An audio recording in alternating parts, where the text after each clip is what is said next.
What if dozens of accidental drownings weren't accidents at all, but the work of a hidden network of killers? It all started as a whisper. One body here, another there. A college student found dead in a river after a night out. No signs of trauma, just vanished, then found days later. It happened once in New York, then again in Wisconsin, then Minnesota. Before long, there were cases in Illinois, Iowa, Massachusetts, Pennsylvania, Indiana, and Ohio.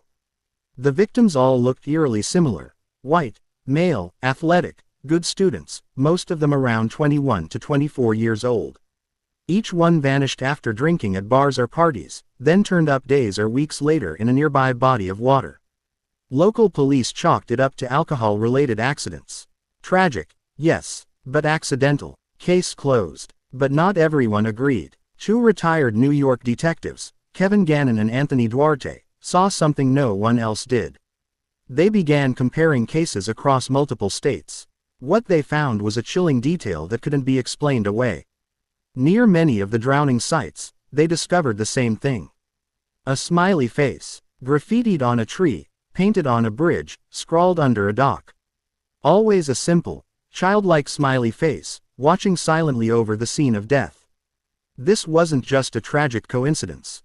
It was a pattern. Gannon and Duarte launched their own investigation.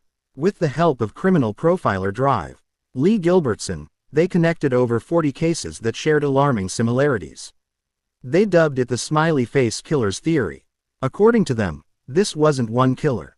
This was a network, a group of organized individuals operating in different cities, communicating through the dark web, targeting specific victims, and staging their deaths to look like accidents.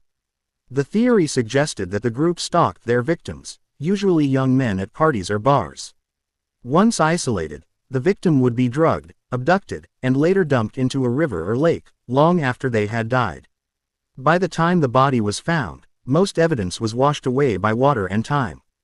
And always nearby, that same smiling symbol, as if the killer wanted the world to know, or maybe just the others in the network.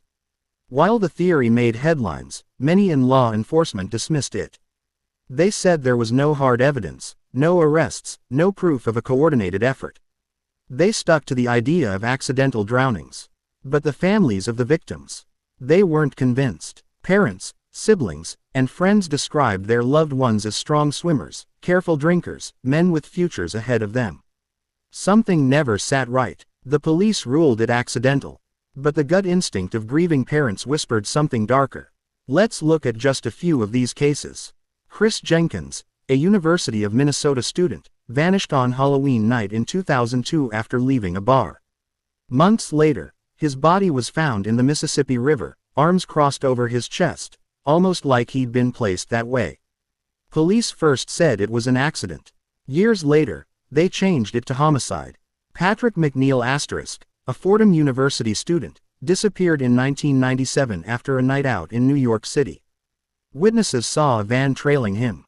His body was found in the East River, face up, which is highly unusual for drowning victims.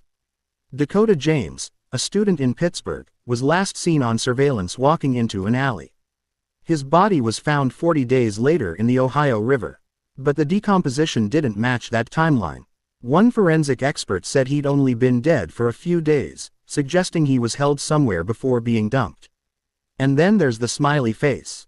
Over and over, it shows up. In Chicago, it was spray-painted under a bridge near where a student was pulled from the water. In Wisconsin, it was on a tree at the riverbank. In Ohio, on a wall near a canal. Too many coincidences. Too many unanswered questions. Is it the same person? Unlikely. Is it a cult? A dark web group? Copycats feeding off fear? No one knows for sure. But the deaths continue, and the smiles never go away. More than 2 decades later, the smiley face killer's theory still haunts investigators and families alike. It's not officially recognized. No federal task force. No charges. No arrests. Just a trail of cold cases and grieving families who refuse to accept the label, accidental drowning. Some say it's urban legend. Others say it's the most dangerous conspiracy hiding in plain sight. The FBI has stated publicly that they've found no evidence of a serial killer or organized group. But critics argue that without deeper investigations, we'll never know the truth. If the theory is right, it means there's a coordinated network of predators operating freely across the country, killing at will, and mocking their victims with graffiti.